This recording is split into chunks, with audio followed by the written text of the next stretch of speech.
Hi, I'm Alyssa, your free range psychic. Today is Sunday, September 20th, 2020, and it is Rosh Hashanah, the second day of Rosh Hashanah, the Jewish New Year. So I want to wish everybody who observes Rosh Hashanah a Shana Tova, which means Happy New Year. And I want to acknowledge the shock and grief that we're all still going through on the loss of Supreme Court Justice Ruth Bader Ginsburg, who died on the eve of Rosh Hashanah, which was September 18th, 2020. I learned of it as I was watching Joy Reid on MSNBC, and she was just about to get into covering some released video of Trump giving his deposition regarding the fraudulent Trump University trial, where I think he ended up being fined $25 million, and the news broken that she had died. And my whole world shifted. I'm sure yours did too. So there are people who are wondering what it means when somebody passes away on the eve of Rosh Hashanah. And I decided to investigate. So I found this article from USA Today, and it was published yesterday, the 19th, and I thought I would read it. It's a short article that answers that question. This is by Joel Shannon. The world learned of Ruth Bader Ginsburg's death as Rosh Hashanah began, a holy time for Jews that has brought both comfort and special meaning to her death for some of her supporters. NPR reporter Nina Totenberg explained, a Jewish teaching says that those who die just before the Jewish New Year are the ones God has held back until the last moment because they are needed most and were the most righteous. If one dies on any Shabbat, they are considered a tzaddik. That's spelled Tzaddik. More so when it's the New Year. Activist journalists and thousands of others have shared a similar sentiment. Since connecting Ginsburg's legacy as a national preeminent litigator for women's rights and the leader of the Supreme Court's liberal contingent with the Jewish title of tzaddik, it's a term reserved for those known for their righteous deeds. Traditionally, saying, "May her memory be a blessing," is appropriate when a Jewish person has died. But in Ginsburg's case, some of her supporters are saying something else. May her memory be a revolution. Highly significant, and it seems to make so much sense. It fits into the framework of her extraordinary life and influence. And she will continue to have influence on us and be a mentor and a trailblazer, an inspiration. In the past, I have done 3-card layout spreads, usually with 3 subjects, but today I'm going to do five of them. And I started out with one on Trump. So I don't know if I'm actually going to do this. You'll see if that's the title of it, but I wanted to call this whole thing Trump versus Trump. I'm not quite sure why, except that it seems that he's getting more into the tendency to come out one way and then immediately totally counter himself. Like he said at the rally the other day, that Supreme Court Ruth Ginsburg was this amazing person, etc. And then boom, just right into replacing her before she's even buried. Just he always seems to just go at himself, like he did with the telling was it Troy, Olivia Troy, Pence's advisor, that he's glad of COVID because he doesn't have to shake his supporters' disgusting hands. And yet, he'll be at a rally and he'll, be all about his supporters. And how does he He's his own worst enemy. I wonder how much more abuse his supporters can take, although I'm sure they can take a lot. They're kind of primed for abuse. You always hope they're going to reach a threshold, but some of them are just so damaged that way, unfortunately. So here's the reading. Here's the spread. Okay, the first card my guides gave me, Nine of Wands. My guides say this is him on the defensive, defending himself. All this stuff is coming out, right? Another survivor of alleged sexual abuse by him came out recently, saying that he I don't know if it was quite a rape, but it was it's an attack, a molestation that was unwillingly thrust upon her, and she was very traumatized by it. I think it was in the 90s. And then there's Michael Cohen's daughter coming out and talking, giving interviews about what he said about her when she was only 15, that he'd like some of that. And he said it to probably unknowingly at the time that was his daughter when he saw her on the golf course. And then, but he hit on her after that in front of her own dad. So, and then there's the Trump University videos that will come out. They will all be out, and there's more books, there's more accusations, so he's under fire here. But, in true Trump style, they gave me the King of Swords, so he's just gonna, be the emperor. He's going to go get more and more authoritarian. That's going to be his stance. Just like the idea that he was going to ban TikTok. I don't even know if you can do that. I don't know. Why are we questioning that? Can you ban something? Just because you're the president of the United States? We will have no more of this. I will write an executive order. But a deal is actually going through with TikTok. But I wonder sometimes maybe we're just so overwhelmed with everything that we don't question, those kinds of things anymore. I don't think he can ban TikTok. But anyway, that's our Trump, right? And the heartless, remorseless, and totally without compassion dictator. Being vicious, also using his sword to attack. And the outcome card here is the Tower. I couldn't find it for a second. And still, no matter how, much he comes out and he threatens and he uses William Barr as his, vicious pit bull, it won't matter. It won't matter because the Tower is still coming. He's still falling out of the Tower. He's still losing the election here. He's still being hit, and nothing, what is going to save this Tower? Look at it. It's completely destroyed. There's, nothing is going to save it. It is cracked at its foundation, and it's still in play. All this. I think I said in the last video, it's like a slow motion accident. So the second reading is about the post office. My guides gave me the Hierophant. This card is representing the institution of the post office, which is a federal institution, and it is woven into every aspect of American life. And I don't have time to look it up. I believe it's in the Constitution, and this is an essential necessity and right that we have this post office. It is what helps our democracy exist.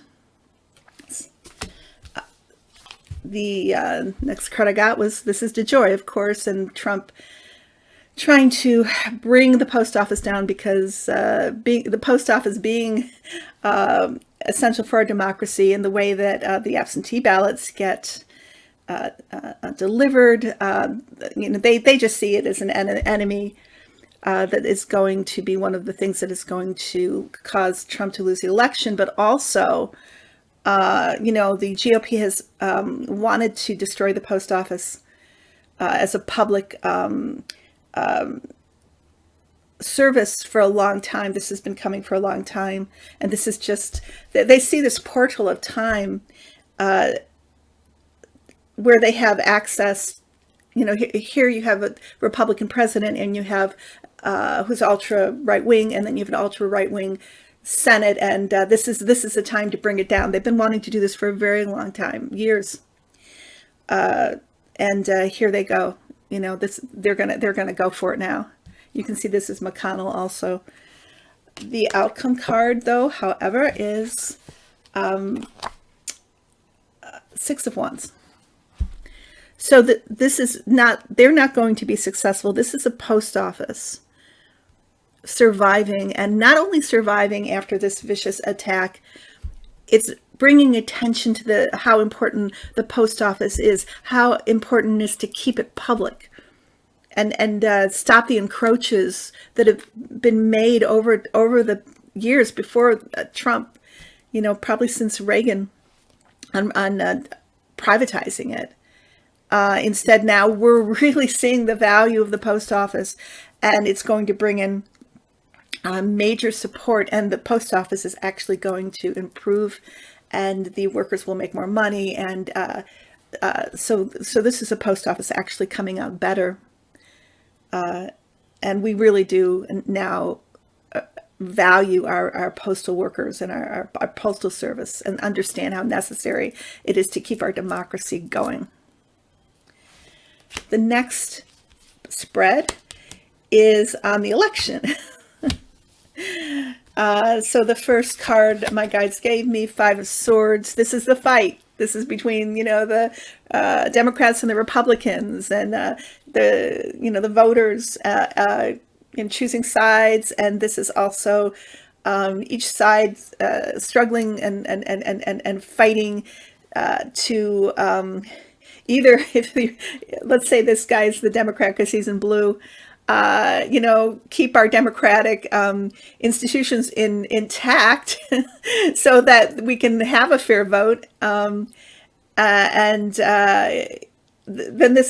are the Republicans trying to destroy that. And this is a battle going on regarding it. But there's a fight going on. So it is something that is going to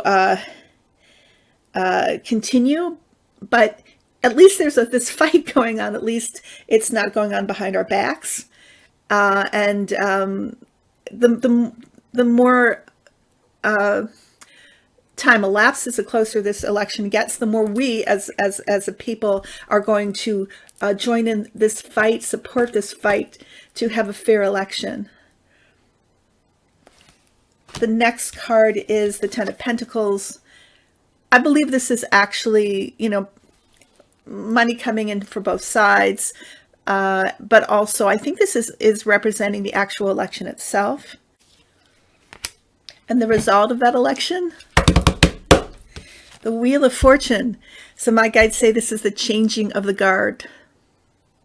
So they're saying Biden will win.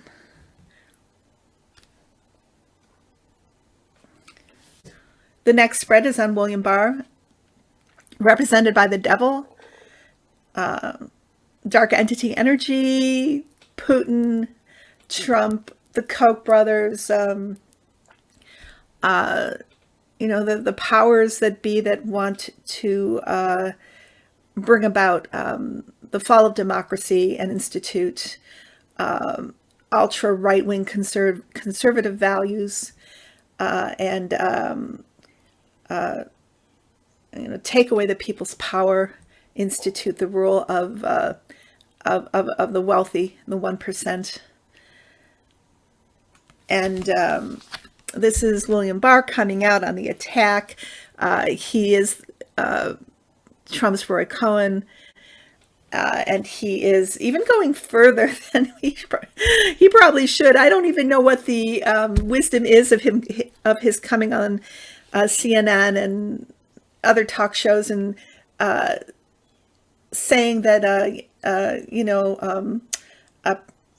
protest is sedition and slavery is and that wearing masks and staying at home during a pandemic is equal to American slavery in the past. I don't get it. I don't understand it. It's very counterintuitive to me, but this is Barr, and he looks so self-complacent and so as if this isn't out there, as if he can just say this. And of course, it's a reasonable thing to say. And then the end result of that for him is also going to be the tower. And he's coming down with the Titanic, the Trump Titanic, and he's being hit. And I believe that it will come out. I use my pendulum and ask that he was in the. We're looking in the future now. They're going to say yes, William Barr was planted in his position by Putin, and he is a Russian employee, a spy, a traitor. And I see him speaking fluent Russian, like he's sitting around a table with Putin and the other oligarchs and cohorts, and just being completely part of that ilk. So yeah, the tower for Barr. So this last spread is on the Supreme Court. And the first card I got was the death card. So this is the death of Ruth Bader Ginsburg. The next card was Five of Wands. This is the fight. And it's going to be a fight to make sure that on the Democrats' part that we don't get anybody appointed until January. And of course, so this guy's in blue, this guy's in red, right? So, the JP are fighting, especially, Trump, McConnell, to ram somebody through somebody as ultra, conservative as they can. And this is going to be playing out. But the result, my guides say, is the Nine of Cups. So they say that we will get a progressive judge in, and I would imagine that then the Democrats win the fight to delay the election. I really hope this is the case. Forgive me if it's not. I'm going to ask my guides again, but that's the card that they chose. And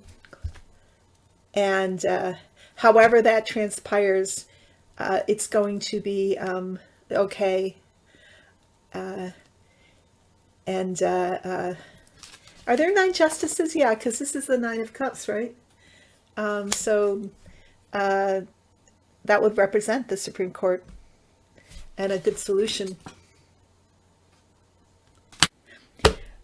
So the Oracle card that they chose for us is, I find, really helpful. The card they're choosing for us is negativity. Negative feelings are a natural part of the human experience. Grief and anger are ordinary, healthy reactions to the loss of a loved one, to someone mistreating you, or when life seems to be spiraling out of your control. When you are emotionally healthy, you can acknowledge your feelings without becoming stuck in a negative spiral. You could become overly concerned that a small mistake at work will cost you your job, or that a thoughtless comment will end a relationship, and you will end up being lonely forever. One of the best ways to heal negativity is to focus on the positives. It may take baby steps to bring this healing about. Your every thought, word, and behavior has a huge impact on your overall health. Take steps to consciously monitor your pessimism Interrupt your negative thoughts with positive ones. It may take time, but gradually you will train yourself to let go of the negative and make the healthier choice to remain upbeat and positive. A fairy lies under a tree with her arm across her forehead, portraying depletion and distress. The hand on her head draws attention to the worry and mental activity she's experiencing. The mushrooms in the background symbolize the human soul ability to grow through darkness. See? The task at hand may seem overwhelming, but you have the fortitude to change the outcome.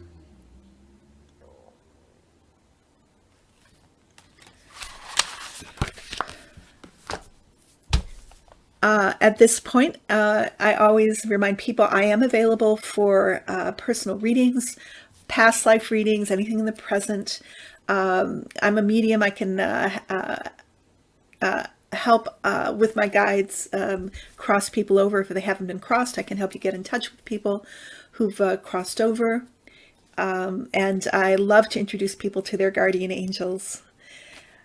Saying that, everybody, take care, sending you all my love, and I will be back. In the meantime, enjoy the musical interlude that I provided at the end. Take care, everybody. Bye-bye.